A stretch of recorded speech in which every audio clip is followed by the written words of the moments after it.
Every game begins the same way. The dust has barely settled on that massive contract we handed to Pete Alonso, and the front office hasn't stopped grinding behind the scenes because they know we can't repeat the mistake of missing the playoffs like we did in 2025. Before I get into the details of this new signing, which could be a hidden gem or just another name on the roster list, hit that subscribe button and turn on notifications right now, because here in Birdland, the info comes in hot, and I'm not wasting time with fluff when the season starts.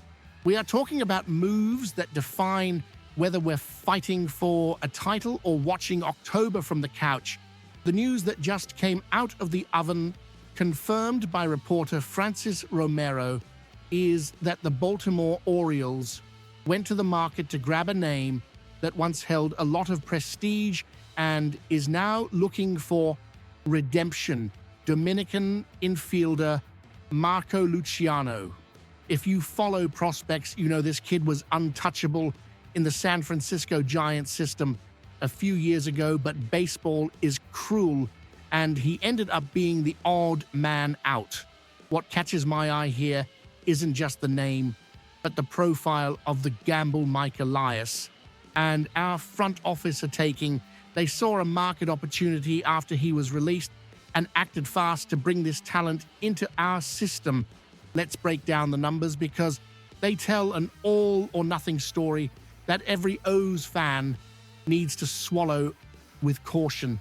In the 2025 season, playing for the Sacramento River Cats in AAA, Luciano showed that his raw power is real and hasn't vanished.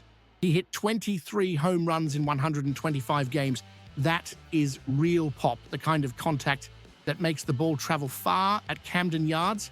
He also drove in 66 runs and crossed home plate 76 times. However, and here is the big but that every O's fan needs to be aware of, his batting average was just 214. That is low. It's the kind of number that makes us scratch our heads and wonder if he can make consistent contact against the elite pitchers we face in the American League East. His OBP was 335, which shows he can still negotiate some walks and get on base, but the risk of strikeouts and weak contact is right there lurking.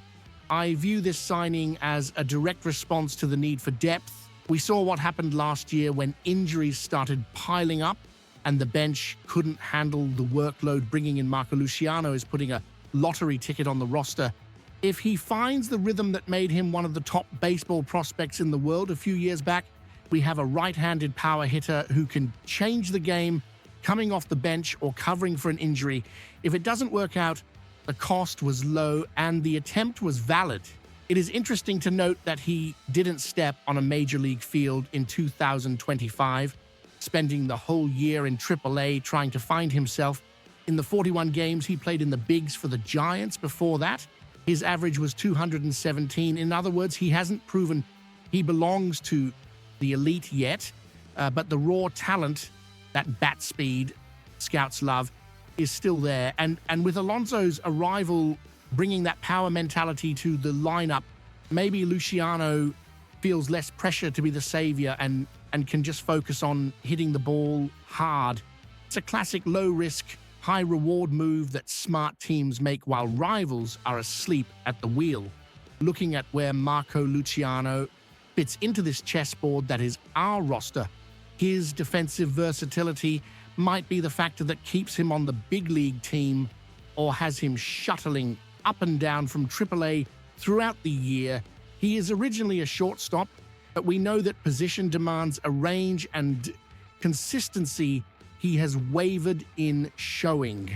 However, he also has experience at second base, has played in left field, and occasionally at first base. Having someone who can cover the middle infield and still pinch hit in the outfield is essential for a 162-game season.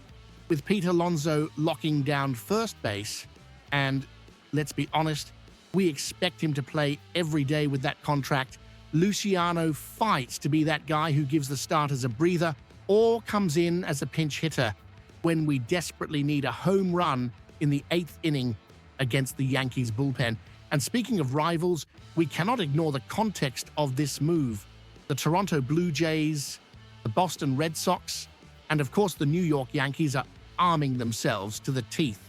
Our divisions does not forgive teams that lack depth. We already secured Shane Baz for the rotation, which was a surgical move to give stability to a pitching staff that suffered so much last year.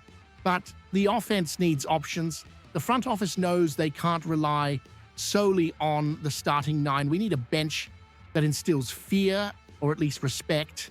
Luciano brings that power threat. Imagine a late-game scenario where the opposing pitcher is tired and you send up a guy who hit 23 home runs in AAA to bat.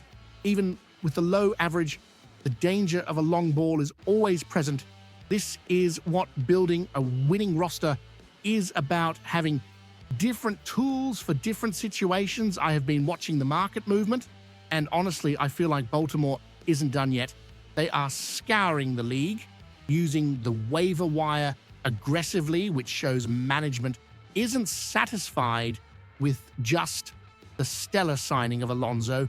They want to ensure there are no obvious holes in the roster. Luciano might not be the name selling jerseys at the stadium store right now, but he is the type of player who, if developed well by our coaching staff, which is one of the best in the league, by the way, could turn into a key piece.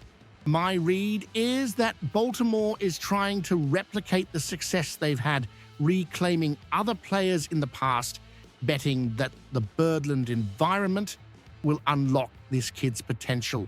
To wrap up this analysis, I view this signing positively as long as we keep expectations realistic. He isn't coming to be the MVP.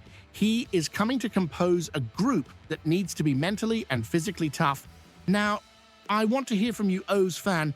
Do you think Marco Luciano still has gas in the tank to become an impact player in the MLB, or will he just be another passing name in our recent history? Did the front office get it right by betting on this raw power profile despite the contact issues? Leave your honest opinion down below. I want to see what Birdland is thinking. And if you want to stay on top of every detail of this offseason and understand how each new piece impacts our title chances, don't forget to subscribe to the channel right now. I'll see you in the next video.